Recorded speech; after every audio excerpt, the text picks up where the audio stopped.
Since 2014, the city has been replacing and enhancing the Mason Street Bridge and Cabrillo Boulevard Bridge over Mission Creek. The Cabrillo Boulevard Bridge replacement project over Mission Creek, that bridge was over 100 years old and was structurally deficient and in need of improvement. The Mason Street Bridge replacement project is a 50-year-old bridge, and that bridge is functionally obsolete, and meaning that geometrically it doesn't meet current standards, and it also didn't provide for flood flows. And as part of the Lower Mission Creek Flood Control Project, that bridge was upgraded to a 20-year storm event.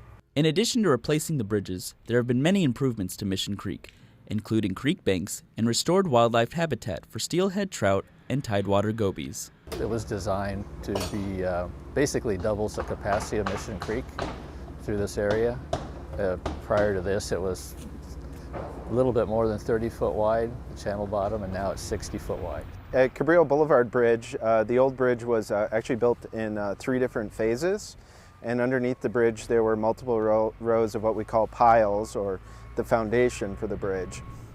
And they weren't laid out perfectly in alignment, and so there were opportunities for large debris to get stuck under the bridge, which in a large event could create a flood hazard. And so as part of the bridge replacement here, all of the piles are in alignment, and the flood flow can convey a 20-year storm event under Cabrillo Boulevard, which is the general capacity of Lower Mission Creek. The 3-phase construction process on the Cabrillo Bridge started in fall of 2014 with initial site preparations and preliminary utility work. To reduce congestion in the area, the city worked on one side of the bridge at a time, leaving the opposite side open to the public and traffic. In 2015, the north side of the bridge was replaced, and in 2016, the beach side started construction. Those visiting the waterfront can now walk on the new section of the bridge. Some of the things we heard that the public likes or the businesses like are the wider sidewalks. The sidewalk width on the north side of the bridge was about 4 feet wide. It's, I think, about 8 feet wide now, and as well as a new concrete barrier rail to emulate the historic rail. What was there before was an old chain link fence, and now there's a nice concrete barrier rail. In January 2017, the Mason Street Bridge opened to the public, allowing traffic and pedestrians to get from Chapala Street to State Street. Back at the waterfront, Phase 3 of the Cabrillo Bridge replacement project is set to finish in 2017. We are nearing the end of the project.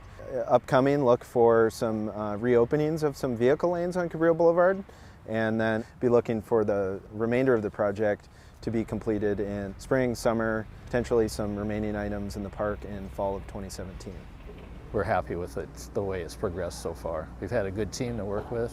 We've been doing business in Santa Barbara for 40 years, so Santa Barbara is one of our best clients, so we work well with the city of Santa Barbara.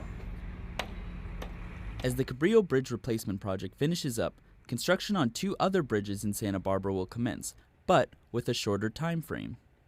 Gutierrez Street Bridge replacement project, which is scheduled potentially to go into construction later this year in 2017. And then we have another project up at Anapamu Street over Old Mission Creek that'll be going into construction soon. Those projects are about a 1-year construction duration. Cabrillo Boulevard and Mason Street Bridge were both 2-year projects.